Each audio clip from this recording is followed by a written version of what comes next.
Hello दोस्तों, स्वागत है आप सभी का शिक्षा सारथी प्लेटफॉर्म पे। जैसा कि हम लोगों ने इससे पहले वाले क्लासेस में पढ़ा था कि कौन कौन से किस तरीके से एक तरीके से कह सकते हैं वैदिक काल का इंट्रोडक्शन हमने पढ़ा हुआ था कि वैदिक काल में समाज कैसा था, किस प्रकार था। तो आज हम शुरू करने जा रहे हैं वैदिक काल और देखते हैं कि कौन कौन से वेद रहे, उन वेदों में कितने मंत्र रहे कृषि के लिए और बाकी चीज़ें। ठीक है, तो देर न करते हुए शुरू करते हैं। और सबसे पहले हम देखते हैं वैदिक काल। ठीक है, जब हम वैदिक काल देखेंगे तो हम वैदिक काल में आपको पहले ही बताया जा चुका है कि वैदिक काल को अगर हम बात करें तो ये कब से कब तक रहा, तो इसको ओवरऑल माना जाता है 1500 बीसी से बिफोर क्राइस्ट से 600 बीसी तक। ठीक है, इसको माना जाता है। अब हम जब वैदिक काल में देखेंगे 1500 बीसी से 600 बीसी तक, तो हम यहाँ पे देख रहे हैं कि वैदिक काल को हम दो भागों में डिवाइड करते हैं। तो इन चीज़ों को देखें तो सबसे पहले हम बात करते हैं वैदिक। ठीक है, यानी कि वैदिक काल का मतलब है जहाँ हमें जिस समय से जब हमें वेदों से जानकारी प्राप्त होना शुरू हो जाती है उस काल को, उस समय को हम वैदिक काल कहना शुरू कर देते हैं। क्योंकि जब हम हड़प्पा सभ्यता की बात कर रहे थे तो हमें उनकी लिपियां तो मिली, लेकिन हड़प्पा सभ्यता की लिपियां पढ़ी नहीं जा सकी और अभी तक नहीं पढ़ी जा सकी हैं। लेकिन जब हम वैदिक काल में आते हैं तो वैदिक काल में हम देख रहे होते हैं कि वैदिक काल में जो ऋग्वेद हैं, यजुर्वेद, बाकी जो वेद रहे हैं, इनसे हमें जानकारियाँ मिलती हैं, वो भी ऑथेंटिक जानकारियाँ मिलती हैं। ठीक, जैसे कि उस टाइम क्या होता कि इन वेदों को लिखना कितना कठिन होता कि जो लोग होते, जो ऋषि मुनि होते थे, वो अपने हाथों से ओरिजिनल पांडुलिपियाँ लिखते, जैसे कि पेड़ के छाल पे और ताड़पत्र पे। तो इन चीज़ों पे वो इन चीज़ों को लिखते और इसको मिला के एक हमारे महान जो एक तरीके से रहे लेखक रहे, उनको माना जाता है। बहुत ही ऊंचा दर्जा है उनका, आगे पढ़ेंगे हम लोग। तो शुरू करते हैं और देखते हैं। तो जब हम इसको देखते हैं तो हम यहाँ देख रहे हैं कि जब वैदिक काल की बात करें तो हमारे पास चार वेद हैं। कौन कौन से हैं? तो चार वेद: ऋग्वेद, ठीक, यजुर्वेद, सामवेद और अथर्ववेद। ये चार हमारे वेद हैं। इसमें सबसे प्राचीन जो है वो ऋग्वेद है। ठीक है, तो जब हम इसको देखते हैं तो वेद के बारे में हम ऋग्वेद पे चर्चा आज काफ़ी ऋग्वेद पे ही चर्चा होनी है। इससे पहले हम देख लेते हैं कि जब हम वैदिक काल की बात करें तो वैदिक काल 1500 बीसी से 600 बीसी के बीच में रहा। वैदिक काल को हम दो भागों में बांट सकते हैं। कौन कौन सा है? पूर्व वैदिक काल, ठीक, इससे पहले हम इंट्रोडक्शन में ये चीज़ें बताई गई हैं। उत्तर वैदिक काल, ठीक, यानी कब से कब तक? तो हम जब पूर्व वैदिक काल की बात करेंगे तो ये है 1500 बीसी से 1000 बीसी। ठीक, अब हम बात करेंगे उत्तर वैदिक काल की, तो 1000 बीसी से लेकर के 600 बीसी के बीच है। जब हम इन चीज़ों को देख रहे हैं तो अब हम बात करते हैं कि किस प्रकार से पूर्व वैदिक काल में समाज रहा, कैसा जीवन रहा उनका, महिलाओं की स्थिति क्या रही। ठीक उसी प्रकार से हम उत्तर वैदिक काल में देखेंगे उनके अर्थव्यवस्था कैसी रही, आर्थिक रूप से वे कैसे संपन्न हुए, किस प्रकार से कर्म आधारित समाज जाति आधारित हो गया, धर्म जन्म आधारित हो गया। तो इन चीज़ों को हम देखेंगे। तो सबसे पहले यहाँ पे हम मुख्य रूप से अगर हम देख लें तो हम यहाँ देख रहे हैं कि वैदिक काल को दो भागों में डिवाइड किया जा सकता है, पूर्व वैदिक काल और उत्तर वैदिक काल। पूर्व वैदिक काल को हम लोग ऋग वैदिक काल कहते हैं। ठीक है, ऋग वैदिक काल कहते हैं।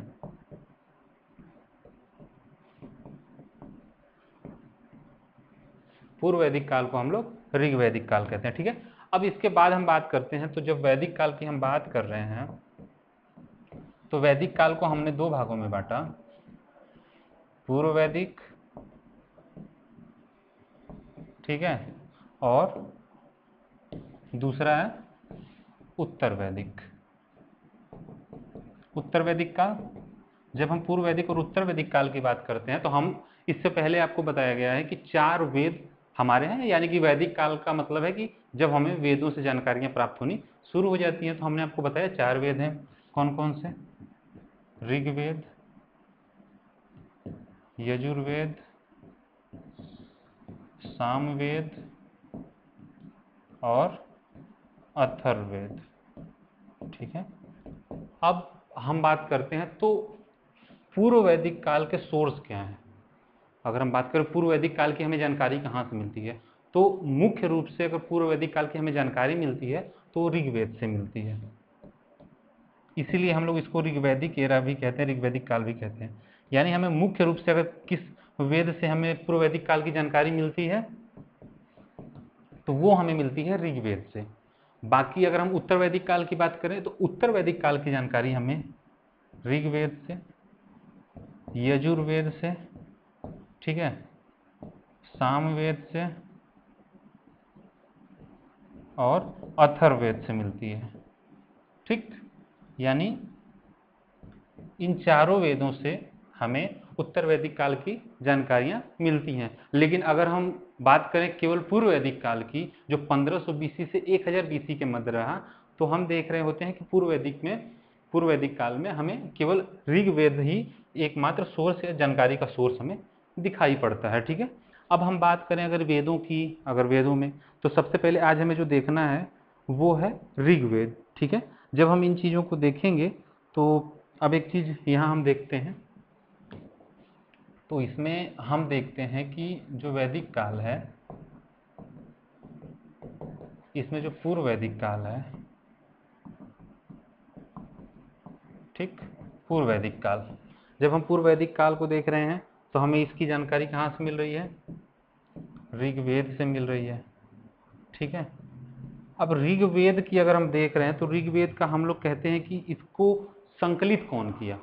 अगर बात करें मुख्य रूप से तो इसको संकलित कौन किया, तो ये कहा जाता है कि जो ऋग्वेद को संकलित ऋषि मुनियों ने, हमने पढ़ा कि जो पांडुलिपियां होती थी ताड़पत्र पे या पेड़ों की छाल पे, पहले कितने कठिन होते थे लिखना, तो कोई अलग अलग समय पे एक, ऐसा नहीं कोई एक व्यक्ति है और वेद लिख दिया, ऐसा नहीं है। जो वेद लिखा गया है वो कई ऋषि मुनियों के द्वारा समय समय पे कुछ चीज़ें लिखी गई, ऑथेंटिक चीज़ें लिखी गई, उसको संकलित करके एक जगह इकट्ठा करके, कोई ऋषि यहाँ है, कोई यहाँ है, कोई यहाँ है, कोई यहाँ है, तो कोई यहाँ से कुछ पाया, कोई यहाँ से कुछ जानकारी मिली, कुछ यहाँ से जानकारी मिली, और इनको संकलित करके हमें वेद लिखा गया। ठीक है, तो ऐसा नहीं कि कोई एक ऋषि मुनि के द्वारा या किसी एक व्यक्ति के द्वारा लिखा गया, बल्कि कई लोगों के द्वारा लिखा गया है, ऑथेंटिक लिखा गया है, उसको एक जगह पास करके हम एक ग्रंथ के तौर पे तैयार करते हैं, वो है। इसको करने में मुख्य रूप से कौन कार्य किया,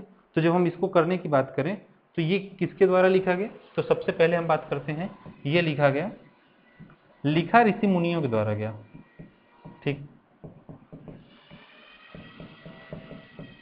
ऋषि मुनियों द्वारा लिखा गया, लेकिन इसको संकलित कौन किया, तो अगर हम संकलित करने की बात करें तो संकलित करने में एक व्यक्ति का नाम आता है। संकलनकर्ता कौन है, तो अगर हम एक व्यक्ति संकलनकर्ता का नाम ले, वो कौन है, तो हम देखते हैं वो है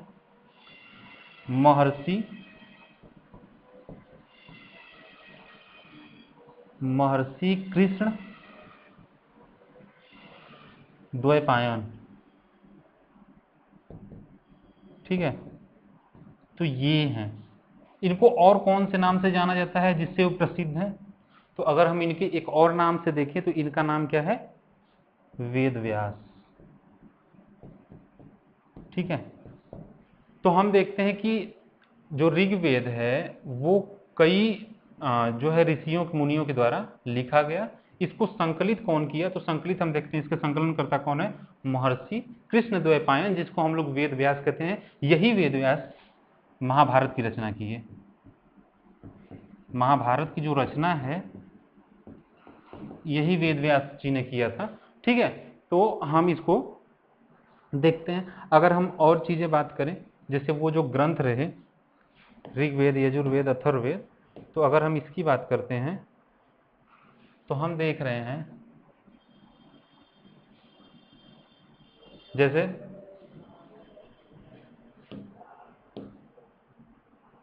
अगर हम बात करें ऋग्वेद की, तो ये सबसे प्राचीन ग्रंथ है। ठीक है, सबसे प्राचीन कौन सा ग्रंथ है? ऋग्वेद। ठीक, अब हम देखते हैं ऋग्वेद क्या है हमारा, सबसे प्राचीन ग्रंथ है। इसके बाद अगर हम देखें तो कौन है? यजुर्वेद, जिसमें यजुर्वेद है, इसमें यज्ञ की बात की गई है। ठीक है, यज्ञ कर्मकांड इत्यादि को यजुर्वेद में जोड़ दिया जाता है। सामवेद है। ठीक है,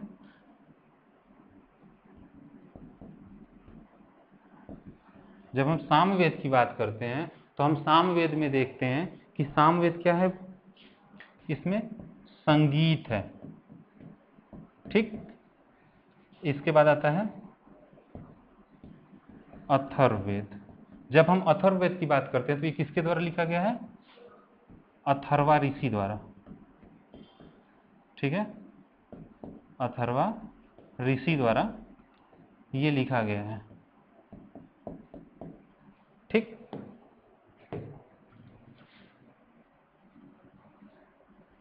तो ऋग्वेद जो है वो सबसे प्राचीन ग्रंथ है हमारा। जब हम यजुर्वेद की बात करते हैं तो उसमें यज्ञ की बात की गई, कर्मकांडों की बात की गई है। सामवेद में संगीत की है। ठीक है, और जो हमारा यजुर्वेद अथर्ववेद है, इसको अगर हम बात करें इसको किसने लिखा, तो अथर्वा ऋषि के सहयोग से ये लिखा गया। ठीक है, इसको इसलिए इनके नाम पे ही अथर्ववेद भी इसको कह दिया जाता है।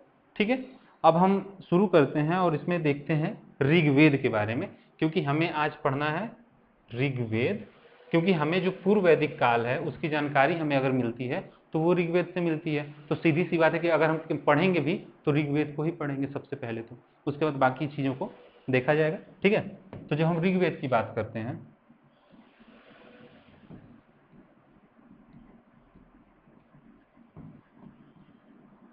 जब हम ऋग्वेद की बात करेंगे तो यहाँ पे हम देखेंगे कि ऋग्वेद में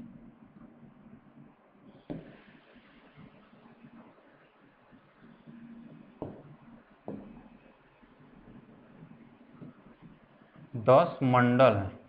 ठीक है, अब 10 मंडल मतलब जैसे कि हम लोग का जो क्लास है, कोई मान लीजिए कि मैथ का टॉपिक है, तो मैथ में होता है ना कि पहले चैप्टर में ट्रिग्नोमेट्री है, सेकेंड चैप्टर में कोई और टॉपिक है, थर्ड चैप्टर में कोई और है।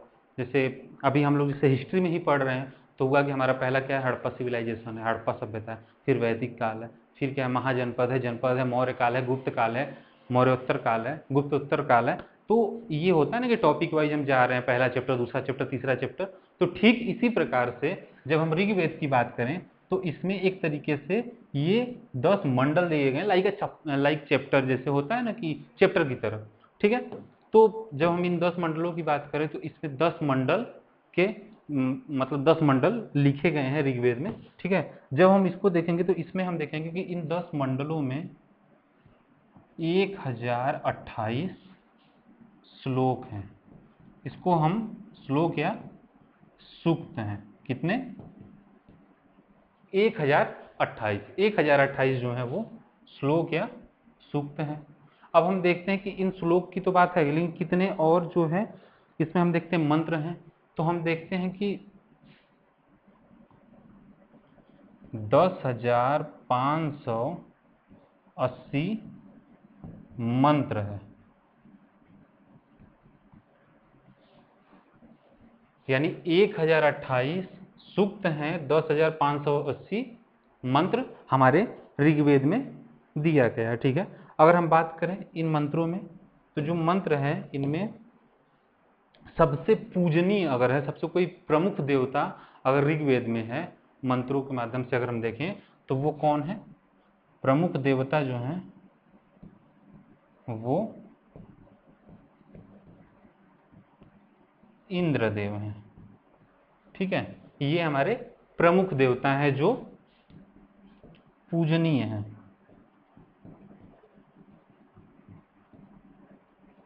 ठीक, इसके बाद और हम किसकी बात चर्चा की गई है, तो इसके बाद हुआ है अग्नि का। ठीक है।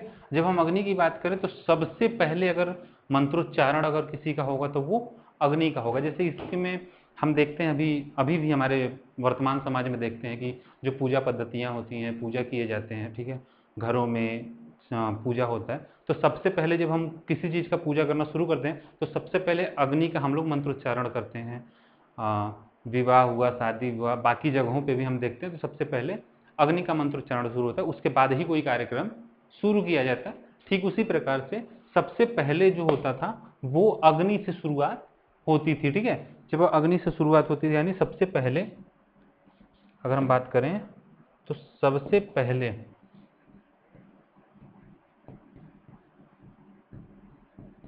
मंत्रोच्चारण जो होता था किसका होता था? अग्नि का। तो सबसे पहले जो मंत्रोच्चारण होता था वो अग्नि का होता था। ठीक है, अब हम और इसमें देखें तो हम देखते हैं कितने मंडल हैं? 10। जैसे हम मंडल को लिख भी लेते हैं क्योंकि मंडल लिख लेना ज़्यादा बेहतर रहेगा। तो सबसे पहले शुरू करते हैं, तो इसमें हम देखते हैं पहला, दूसरा, तीसरा, चौथा, पांचवा, छठवां, सातवां, आठवां, नौवां और 10वां। इसमें जब हम देखते हैं मंडल पहला, दूसरा, तीसरा, चौथा, यानी ये 10 मंडल हैं, 10 मंडल के बारे में लिखा गया है। ठीक है, जब हम इसको देखते हैं तो इसमें हम देखते हैं कि जो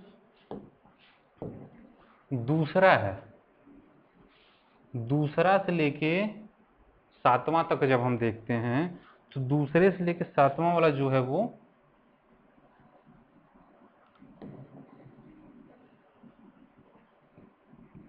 सबसे क्या है? सबसे पुराना है। ठीक है, यानी दूसरे से लेकर के 7वें तक का जो दूसरा से 7वां तक का मंडल है ये सबसे पुराना है। इसको वंश मंडल भी कहा जाता है।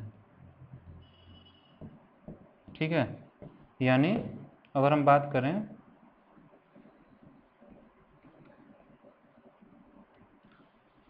तो दूसरे से लेकर के 7वें तक के मंडल को वंश मंडल भी कहा जाता है। इसको और किस नाम से? तो इसको ऋषि मंडल भी कहा जाता है।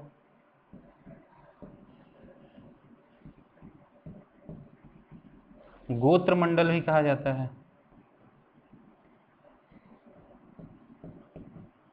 ठीक है, तो दूसरे के लेके 7वां तक का जो मंडल है वो सबसे पुराना, सबसे प्राचीन मंडल है।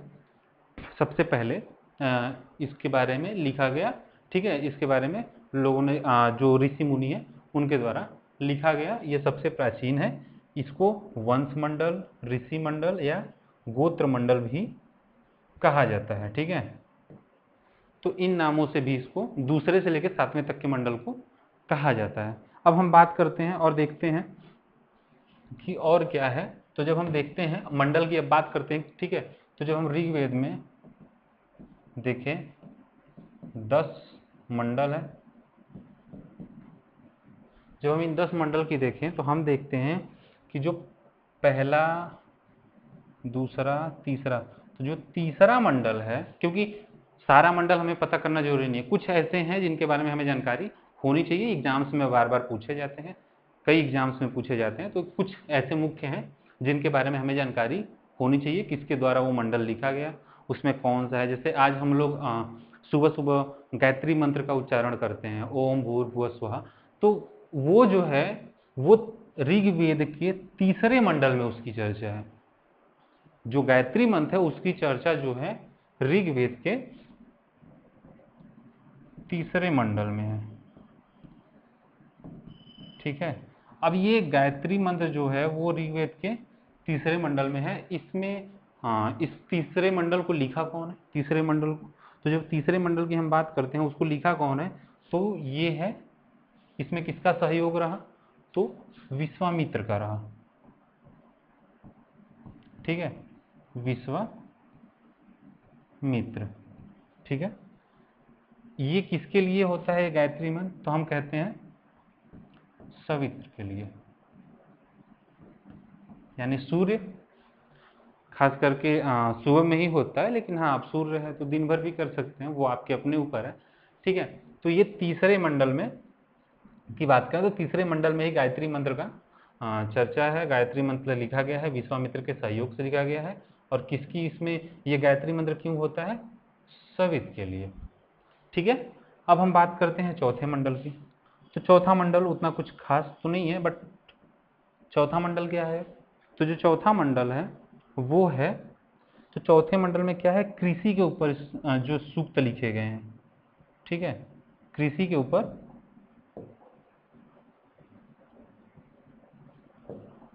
हम देखते हैं कि चौथा मंडल जो है उसमें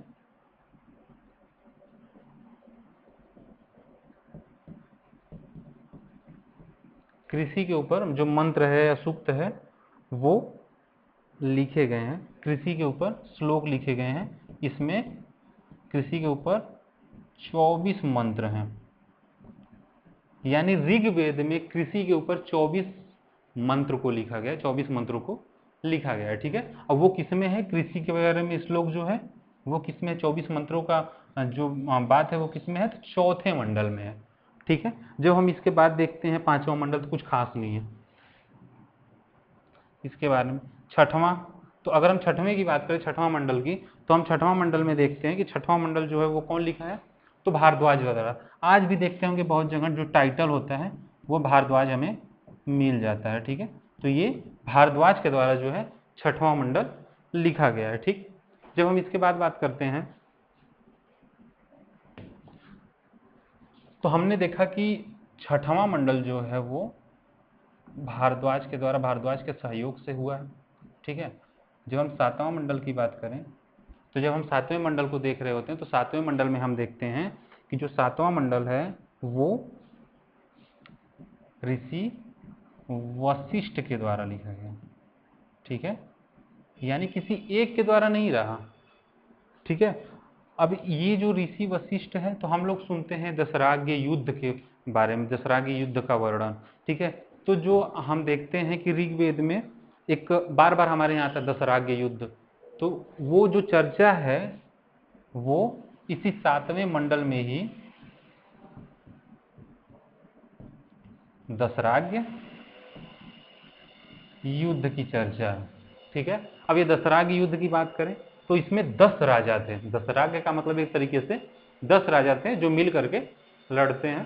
ठीक है, इसमें कौन था? इसमें अगर हम देखें 5 आर्य थे और 5 अनार्य थे। ठीक है, तो ये जो है दशराग्य युद्ध था। ये 10 जो राजा थे ये मिल करके लड़ते हैं। और वो किससे लड़ते हैं?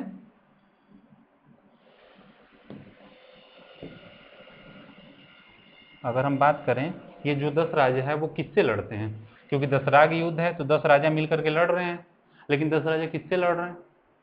तो वो जो लड़ते हैं वो भरतवंशी एक राजा थे, सुदास। ठीक है,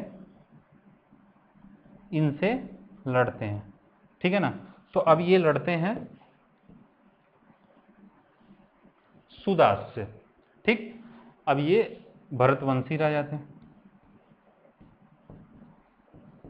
भरतवंशी राजा सुदास से ये लड़ते हैं और सुदास क्या होता है? वो जीत जाते हैं, विजयी हो जाते हैं। ठीक है, तो सातवें मंडल में जो कि ऋषि वशिष्ठ वशिष्ठ के द्वारा, ऋषि वशिष्ठ के सहयोग से लिखा गया, उसमें दशराग्य युद्ध का वर्णन है। दशराग्य युद्ध जिसमें 10 राजा मिलकर के, यानी 5 अनार्य और 5 आर्य जो होते हैं वो मिलकर के लड़ते हैं राजा सुदास से। एक भरतवंशी राजा सुदास थे, उनसे लड़ते हैं, जिसमें जो सुदास हैं वो जीत जाते हैं। ठीक है, अब इसके बाद अगर हम देखें आठवें मंडल को, तो आठवां मंडल कुछ खास नहीं है, क्योंकि इसका यहाँ से क्वेश्चन बनता नहीं। अगर हम नवें मंडल की बात करें, तो जब हम नवें मंडल की बात करते हैं तो जो नवा मंडल है उसमें सोम रस की चर्चा है। ठीक है, तो नवा मंडल जो है वो सोम रस की चर्चा है नवे मंडल में। अगर हम सोम रस की बात करें तो इसका सोमपान कौन करता था? इंद्र करते थे। ठीक है, तो इंद्र देवता जो थे वो सोमपान करते थे, इसलिए उनका एक नाम, उनको सुमापा भी कहा जाता। क्यों कहा जाता? क्योंकि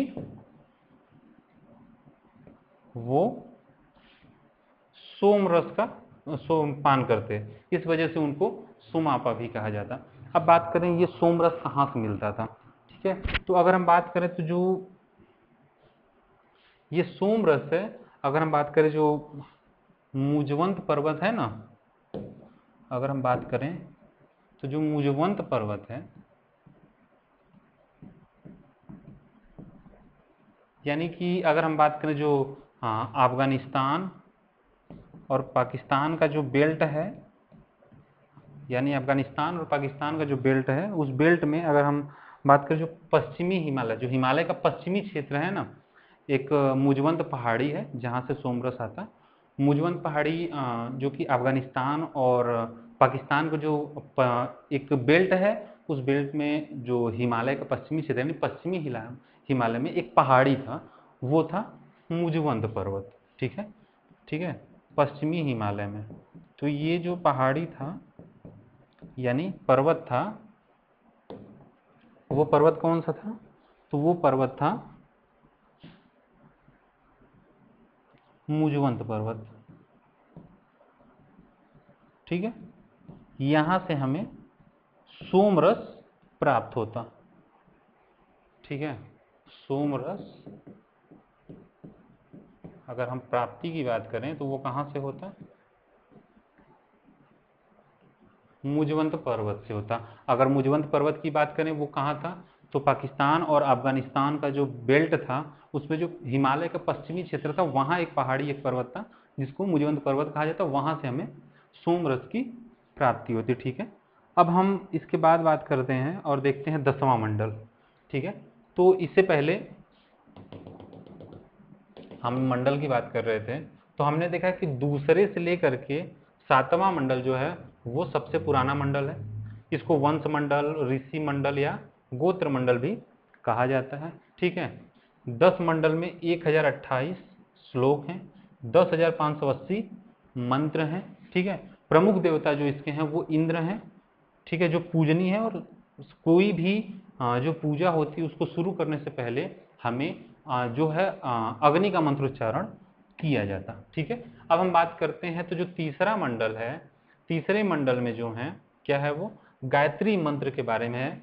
ठीक है, इसको किसके सहयोग से? विश्वामित्र के सहयोग से किया गया।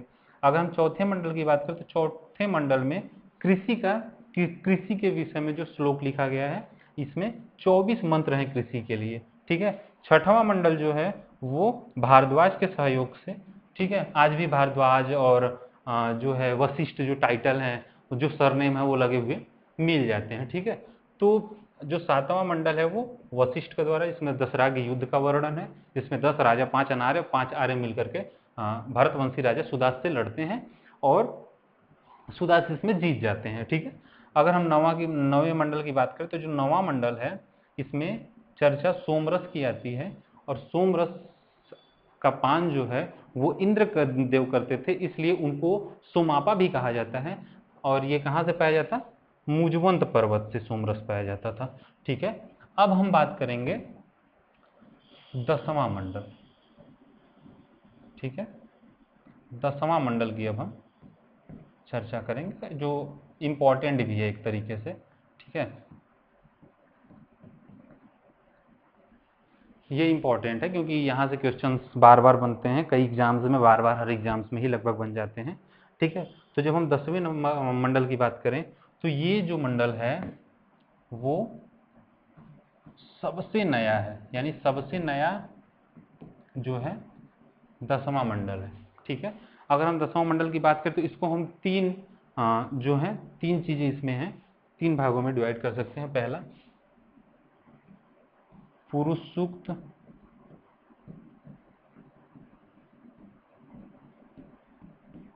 ठीक है, अगर हम बात करें तो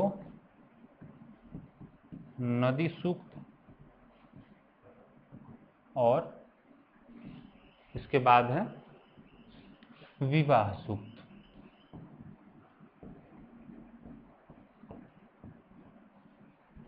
ठीक। तो जब हम 10वें मंडल की बात करते हैं, जो सबसे नया मंडल है, इसमें 3 भागों में इसको देख सकते हैं, पुरुष सूक्त, नदी सूक्त और विवाह सूक्त। ठीक है। तो अब हम सबसे पहले बात करते हैं पुरुष सूक्त की। तो इसमें सबसे पहले जो चर्चा आई है वो पुरुष सूक्त की आई है। तो जब हम पुरुष सूक्त की बात करते हैं तो पुरुष सूक्त में पहली बार जो है हमें वर्ण व्यवस्था की चर्चा मिलती है। सुना होगा वर्ण व्यवस्था। इससे पहले इंट्रोडक्शन वाले क्लास में भी एक बार इंट्रोड्यूस करवाया गया था इन चीज़ों से।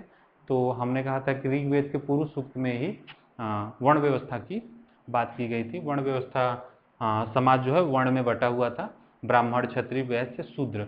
इसी में पुरुष सूक्त में ही एक वर्ण व्यवस्था में ही हम देखते हैं कि कौन था, ब्राह्मण, क्षत्रिय, ठीक है, वैश्य और शूद्र।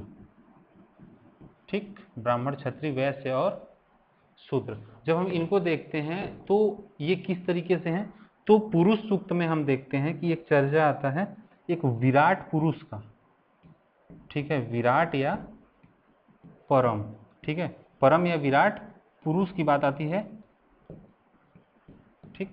तो जब हम 10वें मंडल में बात करते हैं पुरुष सूक्त की, तो पुरुष सूक्त में एक परम पुरुष, एक बहुत बड़ा हो, एक तरीके से विराट हो काफ़ी ज़्यादा, तो ऐसे एक पुरुष की चर्चा आती है जिसमें कहा जाता है कि जो इस 4 व्यवस्था में बांटे गए हैं वो किस तरह से हुए हैं, उनका जन्म किस तरह से हुआ है।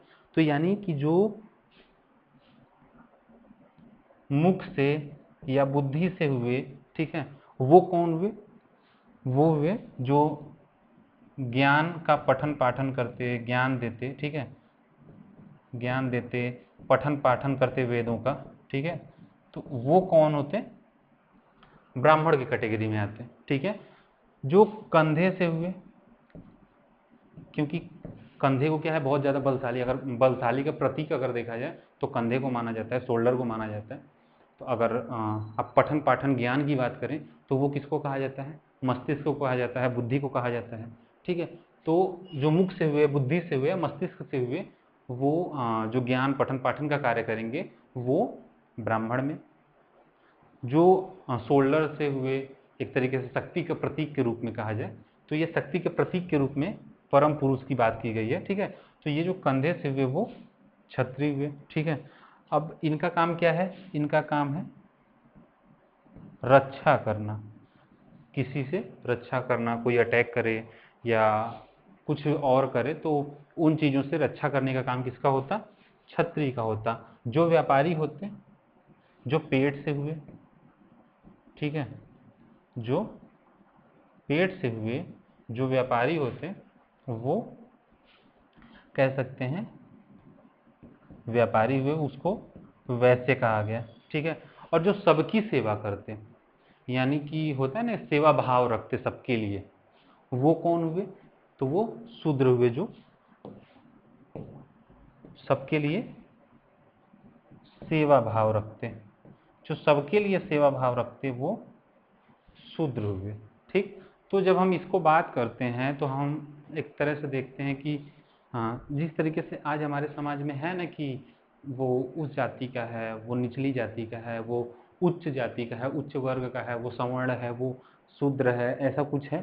तो जब हम ऋग्वैदिक काल में जाते हैं तो ऋग्वैदिक काल में जब हम पुरुष सूक्त में ये बात करते हैं, जब वर्ण व्यवस्था की हम बात कर रहे हैं, तो इस वर्ण व्यवस्था में ये जो चीज़ें की गई हैं, ये इसलिए नहीं है कि इसमें ये कोई ऐसा है कि ये इसी जाति में हुए, नहीं, ये कर्म आधारित थे। कर्म आधारित, कर्म आधारित कैसे, कर्म आधारित जैसे कि अगर हम बात करें, जैसे अभी हम बात कर रहे थे वर्ण व्यवस्था में ब्राह्मण, ठीक है, क्षत्रिय, वैश्य, शूद्र, ये 4 भाग वर्ण व्यवस्था के रूप में समाज को बांटा गया था। तो जो ब्राह्मण का कार्य होता है, यानी कि ऐसा नहीं है कि आप ब्राह्मण के घर में जन्म लिए, आप शूद्र के घर में जन्म लिए, आप क्षत्रिय के घर में जन्म लिए इसलिए आप उस वर्ग से हो गए, नहीं, आपके कार्य वैसे होने चाहिए, आपके कर्म वैसे होने चाहिए, तो आप शूद्र या क्षत्रिय या कोई और चीज आपको कहा जा सकता है। ठीक है, तो जब हम इसकी बात करें वर्ण व्यवस्था में, तो ये कर्म के आधार पर है। यहाँ पे एक ही परिवार में कोई व्यक्ति, जैसे कि कोई एक व्यक्ति है, वो शूद्र का कार्य करता है, उसका वो चाहता है कि हम सेवा भाव रखते हैं, तो उसको शूद्र माना गया। जब उसका पुत्र हुआ तो वो कहता है नहीं, हम पठन पाठन का कार्य करना चाहते हैं, हम वेदों को पढ़ना चाहते हैं, तो उसको ब्राह्मण मान लिया गया। कोई और पुत्र हुआ, मान लीजिए उसके 2 पुत्र हुए, तो एक कहता है कि नहीं, हम तो व्यापार करेंगे, हमारा कार्य व्यापार का है, तो उसको कहा गया ये वैश्य में आएगा। तो ऐसा नहीं है कि कोई अलग अलग परिवार है वो अलग अलग वर्णों में आएगा, नहीं, वो एक ही परिवार से सभी वर्णों में हो सकता था, केवल उसके जो कर्म होते वो उस वर्ण से होने चाहिए थे। ठीक है, तो यहाँ पे ये जो समाज है ये काफ़ी ज़्यादा संतुलित था। जो समाज है वो एक तरीके से कह सकते हैं व्यवस्थित ढंग से था, कि जो आपके कर्म हैं उस कर्म के आधार पे आपकी उच्चता या आप किस वर्ग से हैं। यहाँ पे शूद्र होना एक तरीके से जो होता था ऋग वैदिक समय में, आज शूद्र को कह दिया जाता है कि नहीं, ये जो शूद्र वर्ग है ये निचले तबके का है, या इसका कोई ऐसा रिस्पेक्ट नहीं होना चाहिए। आज ऐसी चीज़ें होती हैं, बट अगर हम उस समय में देखें तो शूद्र होना, ब्राह्मण होना, क्षत्रिय होना, ऐसा नहीं था कि कोई उच्च या कोई नीचे था, बल्कि एक बराबरी के रूप में देखा गया था कि आपको जो कार्य पसंद है आप अपने मन पसंद से आप उस कार्य को कर सकते हैं। लेकिन वर्तमान स्थितियां ये कब बिगड़ी, तो ये जो कर्म के आधार पे था, यहाँ पे हम देखते हैं ब्राह्मण क्षत्रिय वैश्य शूद्र, ये इस तरीके से हुए, ये कर्म आधारित थे, यानी आपके कर्म ऐसे हैं तो आप अगर बुद्धि का प्रयोग करते हैं, वेद पढ़ते हैं, तो आप ब्राह्मण होंगे। अगर आप रक्षा का कार्य कर रहे होते हैं तो आप क्षत्रिय में होंगे, भले आप एक ही परिवार से क्यों न हो, आपके कोई और हैं जो साथी हैं, अगर वो शूद्र के कार्य करते हैं यानी सेवा भाव रखते हैं तो शूद्र माने जाएंगे, और जो व्यापारी का कार्य करते हैं वो वैश्य माने जाएंगे। ये चीज़ें रही ऋग वैदिक काल में। लेकिन उत्तर वैदिक काल आते आते यही जो कर्म आधारित समाज था, जो कर्म के आधार पे वर्ण व्यवस्था बांटा गया था, वो उत्तर वैदिक काल में जन्म आधारित हो गया। ठीक है, तो ये थोड़ा सा हमें देखने की चीज़ें, क्योंकि अभी इसकी जो स्थिति है वर्ण व्यवस्था की, वो उत्तर वैदिक काल में बिगड़ी। अब अभी कुछ दिन पहले की बात है, देखा गया कि एक दूल्हा जो है वो बाराती लेकर जाता है और उसको घोड़े पर से उतार दिया जाता है, इसलिए कि वो किसी एक खास वर्ग से जुड़ा होता है और वो उस तरीके से नहीं बैठ सकता। तो कहीं ना कहीं ये आज के समय में अगर हम बात करें, जैसे ऐसा नहीं है कि उस व्यक्ति के समानता या फिर उसके जो अधिकार हैं एक तरीके से उसके साथ कोई डिस्क्रिमिनेशन हो रहा है, कोई भेदभाव हो रहा है, बिल्कुल हो रहा है। अगर बात ये है कि कर्म के आधार पे अगर हम बात करें, तो जो हमारे अभी हमारे जो संविधान निर्माता हैं एक तरीके से कहा जाता है, संविधान का जनक भी एक तरीके से कह दिया जाता है, तो भीमराव अम्बेडकर जी को कहा जाता है। तो जो B.R. अम्बेडकर थे हमारे, वो संविधान लिखते हैं, कितने बड़े ज्ञानी थे, मतलब विदेशों में जाते हैं अपनी चर्चा करवाते हैं, यहाँ तक कि उनकी मूर्ति वो जिस लाइब्रेरी में पढ़ते हैं वहाँ उनकी मूर्ति लगा दी जाती है। तो वो इस लेवल के व्यक्ति रहे। तो जब हम इस लेवल के व्यक्ति को देखते हैं तो क्या ये कह सकते हैं उनके जो कर्म है अगर वो ज्ञानी, आज हमारे समाज में कुछ धूर्त लोग होते हैं जो कहते हैं कि नहीं, हम उस जाति में हुए हैं इसलिए हम बहुत ज्ञानी हैं या इसलिए हम बहुत ऊंचे हैं। नहीं, अगर आप थोड़े से पढ़े लिखे, थोड़े एजुकेट लोग से देखें तो वो ऐसा नहीं कहेंगे कि नहीं हाँ हम बहुत ज़्यादा ऊंचे हैं या बहुत ज़्यादा, नहीं, आप अगर योग्य हैं, आप ज्ञानी हैं, आपका सम्मान है। यहाँ समाज ऐसा था कि आप ज्ञानी हैं, आपका सम्मान है, आप अगर क्षत्रिय हैं, आप रक्षा का कार्य करते हैं, आपका सम्मान है, आप सेवा भाव रखते हैं, आपका सम्मान है। तो ये चीज़ें ऋग्वैदिक काल में रही, जो वर्तमान समय में नहीं रही। वर्तमान समय में है कोशिश तो संविधान के माध्यम से की गई है कि सबको बराबरी दिया जाए।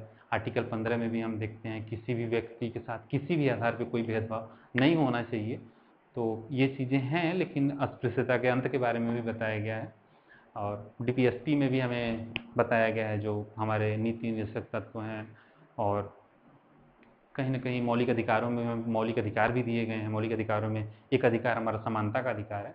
तो ये चीज़ें दी गई हैं, कोशिश है। लेकिन वो जो समाज था वो एक तरीके से वर्ण व्यवस्था जो था उस टाइम समाज ऐसा था जो समान भाव रखता था। लेकिन बाद में जब उत्तर वैदिक काल आया, वो भी कब आया, 1000 BC के बाद, 1500 से 1000 BC के बीच में ऋग्वैदिक काल रहा है या पूर्व वैदिक काल रहा। उसके बाद जब उत्तर वैदिक काल आता है तो ये समाज में धीरे धीरे परिवर्तन आने शुरू हो जाते हैं।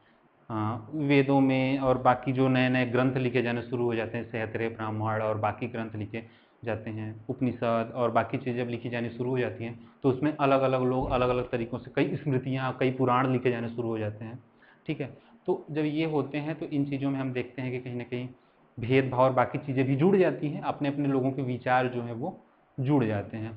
जैसे मनुस्मृति है, तो मनुस्मृति में करीब मनुस्मृति 700-800 साल तक लिखी जाती है। तो क्या पूरा जो मनुस्मृति है केवल मनु के द्वारा लिखा गया? ऐसा भी नहीं है, क्योंकि एक व्यक्ति का जो मैक्सिमम एज है वो 100-150 साल ही रहा होगा, लेकिन उसके बाद भी अगर 700-800 साल तक लिखा गया तो कहीं ना कहीं इसमें और भी लोगों का द्वारा एक रहा होगा। तो समाज में उस टाइम पे जो सत्ता में कौन था, शासन में कौन था, उस हिसाब से भी इतिहास लिखे जाते हैं। क्योंकि आज भी या हम लोग प्राचीन काल में भी देखें तो जो उस टाइम पे जो राइटर होते, जो लेखक होते, जो दरबारी कवि होते, वो उन राजाओं का गुणगान करते। तो कहीं ना कहीं उस हिसाब से भी किताबें लिखी गई, उनको कह सकते हैं ना एक तरीके से कि इतिहास में जो कुछ चीज़ें हैं उसको छुपा ली गई और कुछ चीज़ें जो उसमें नया ऐड कर दिया गया, यानी मुख्य रूप से जो इतिहास है उसको इतिहास में नहीं दिखाया गया। तो ये चीज़ें हमेशा से ही बनी रही हैं, आज भी हमारे समय में बनी हुई हैं कि किसको हम ऑथेंटिक माने और किसको ऑथेंटिक नहीं माने। तो जब हम ऋग्वेद की बात करते हैं तो जो उस टाइम के थे, जो उन्होंने देखा, जो उन्होंने सुना, जो उन्होंने समझा, वही लिखा, यानी ऋग्वेद को हम ऑथेंटिक तौर पे कह सकते हैं। ठीक है, तो आते हैं टॉपिक पे। ठीक, तो जो समाज है वो इस प्रकार से 4 भागों में बटा हुआ था, वो भी कर्म के आधार पे था, यानी कि आपके कर्म जैसे हैं आप उसी तरीके के होंगे। ठीक है, और इसके बाद हम देखते हैं तो अब कौन सा है, तो जब नदी सूक्त की बात करते हैं, ठीक है, अब इसमें हम ऋग्वेद में देखें 10वें मंडल में, अगर हम 10वें मंडल में देखें तो जो 10वां मंडल है,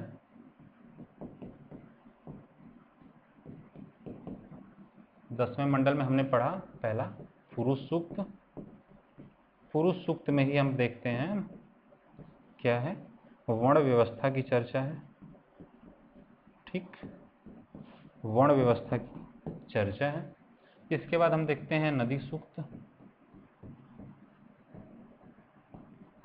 अगर हम नदी सूक्त की बात करें तो हम नदी सूक्त में देखते हैं इसमें क्या है, नदी सूक्त का मतलब क्या है कि इसमें नदियों की चर्चा हुई होगी। जैसे इसमें ऋग्वेद में अगर बात करें तो पूर्व वैदिक काल की सबसे जो है पवित्र नदी जो है वो किसको माना गया, तो सबसे पूजनीय पवित्र नदी जो है, सबसे पूजनीय या पवित्र जो नदी है वो कौन है, तो वो सरस्वती नदी है। ठीक है, जो सबसे पवित्र और सबसे पूजनीय नदी सरस्वती नदी को माना गया। ठीक है, इसके बाद अगर हम बात करें ज्यादा बार अगर कौन सी नदी का नाम आया सबसे, तो अगर सबसे ज्यादा बार अगर नदी का नाम कौन सा आया, ज्यादा बार ऋग्वेद में नदियों का जो नाम है अगर किसी का आया तो वो सिंधु का आया, यानी सबसे ज्यादा प्रयोग की जाने वाली अगर कोई नदी है तो वो कौन है, सिंधु। सबसे ज्यादा प्रयोग की जाती नदी है जिसका प्रयोग सबसे ज्यादा होता। ठीक है, वो कौन सी थी, सिंधु थी। इसका कितनी बार नाम आया है, तो सबसे ज्यादा यानी 33 बार। ठीक है, तो हम देखते हैं कि 33 बार जो नाम है वो सिंधु नदी का आया है। ठीक है, इसके बाद और कौन सी नदी है, तो अगर हम बात करें तो और एक नदी हमारी जो है वो है यमुना। यमुना नदी का जो ऋग्वेद में चर्चा है वो 3 बार आया है, और 1 बार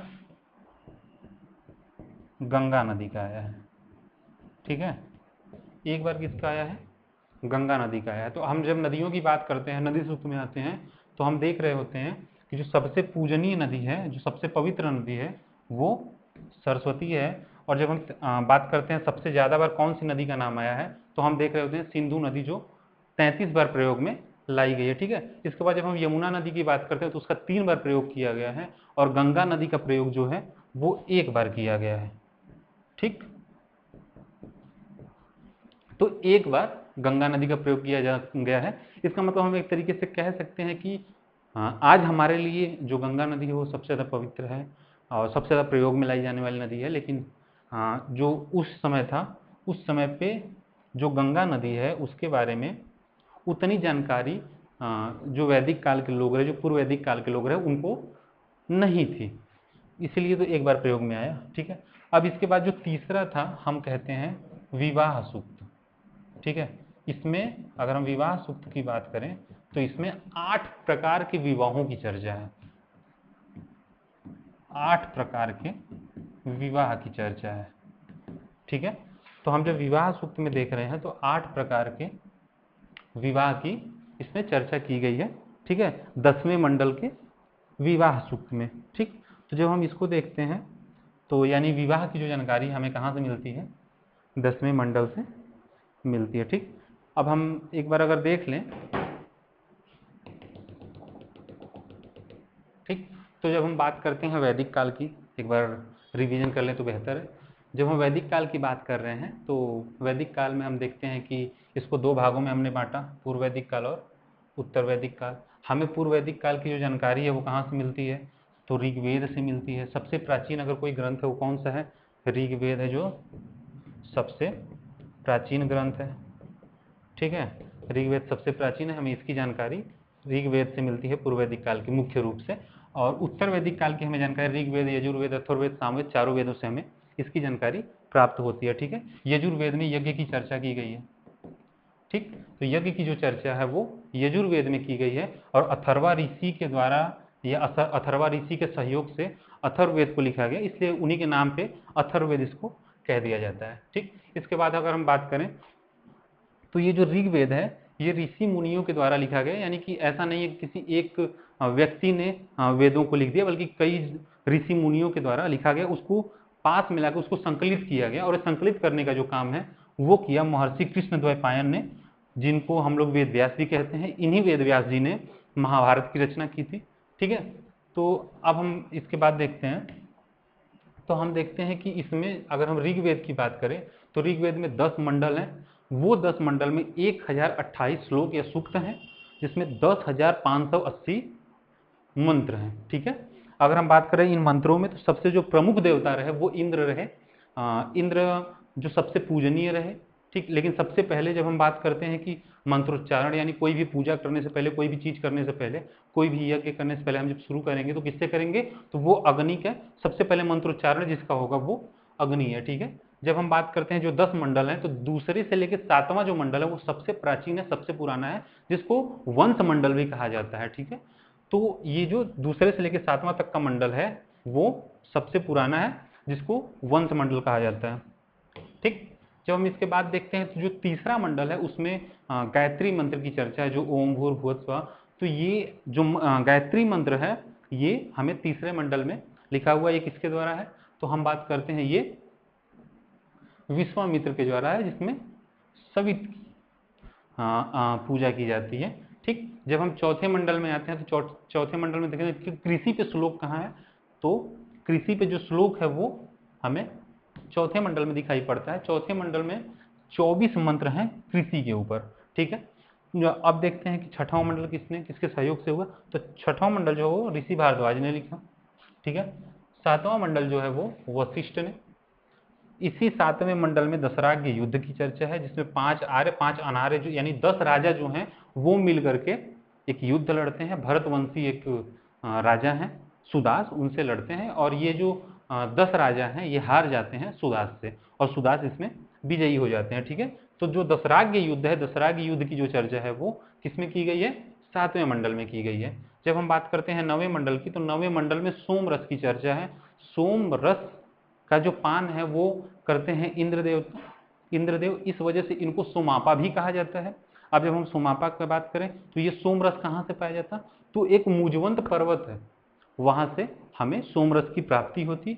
अब ये मुजवंद पर्वत कहाँ है, तो अफगानिस्तान पाकिस्तान का जो बेल्ट है, जो हिमालय का जो पश्चिमी क्षेत्र है, यानी कि पश्चिमी हिमालय में एक पहाड़ी है, एक पर्वत है जिसको मुजवंद पर्वत कहा जाता है, वहीं से हमें क्या प्राप्त होता है, सोमरस।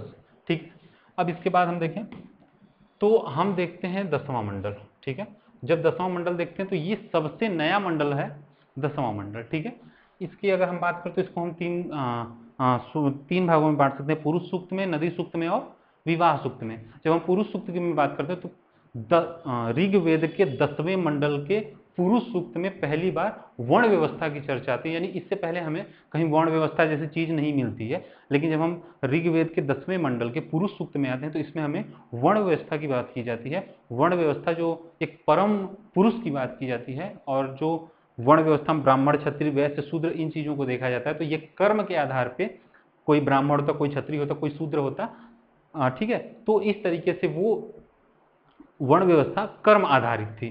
ठीक है, अगर हम बात करें तो जो ब्राह्मण ब्राह्मण किस तरीके होते हैं, तो जो मुख से होते हैं, यानी ज्ञान का बात करते, पठन पाठन का कार्य करते हैं, वो ब्राह्मण में आते। जो रक्षा का कार्य करते वो क्षत्रिय में आते। जो व्यापार का कार्य करते वो वैश्य में आते। और जो सेवा भाव रखते, यानी कि सेवा का कार्य करते, जो सबकी सेवा करते, वो शूद्र में आते। ऐसा नहीं है कि कोई व्यक्ति जो शूद्र है वो ब्राह्मण या क्षत्रिय वैश्य शूद्र में नहीं आ सकता, जो ब्राह्मण है वो बाकी वर्णों में नहीं आ सकता, वो आ सकता है, बशर्ते उसके कर्म वैसे होने चाहिए। अगर कर्म वो क्षत्रिय के घर में पैदा होता है, लेकिन अगर उसके कर्म जो हैं वो वैश्य वाले हैं तो वैश्य माना जाएगा, अगर शूद्र वाले हैं तो शूद्र माना जाएगा।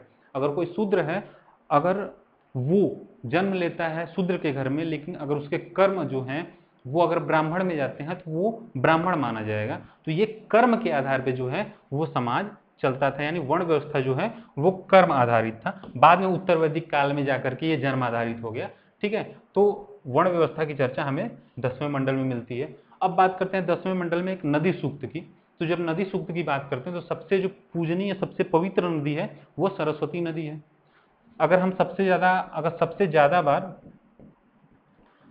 ज्यादा बार बात करें किस नदी का प्रयोग हुआ है ऋग्वेद में, तो वो 33 बार प्रयोग सिंधु नदी का हुआ है। यानी कि सबसे ज्यादा प्रयोग की जाने वाली अगर नदी थी पूर्व वैदिक काल में तो वो कौन थी, सिंधु नदी थी। यमुना नदी का भी 3 बार जिक्र आया है ऋग्वेद में, एक बार गंगा नदी का भी आया है। एक तरीके से कह सकते हैं कि गंगा के बारे में जानकारी पूर्व वैदिक काल के लोगों को नहीं रही होगी इतनी।